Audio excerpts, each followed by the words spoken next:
আপনার কবেকার মালিক? আমি চিনি না। তাহলে মালিক বললেন কেন আপনি?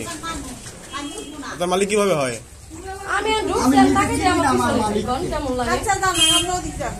ইনি আপনার মালিক? কেমন মালিক? আমি চিনি না।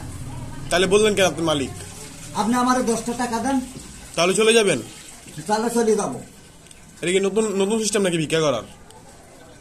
না না, এটা আপনি কি দিছি? আপনি তো নতুন সিস্টেম বাইর করতেছেন মনে হয়, মালিক মালিক বলে 10 টাকা করে নিতেছেন। না না না, তাইলে এই একটা মোবাইলই আপনার হাতে, 5-7টা মোবাইল। হ্যাঁ হ্যাঁ, তাহলে আপনার আমি চিনবো কেমন করে? এটা আপনি ভালো জানেন। আমি জানি না। তাহলে আপনি এখানে আসছেন কেন?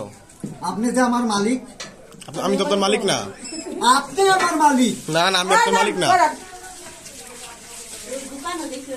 শান্ত পুলিশের মধ্যে আর একবার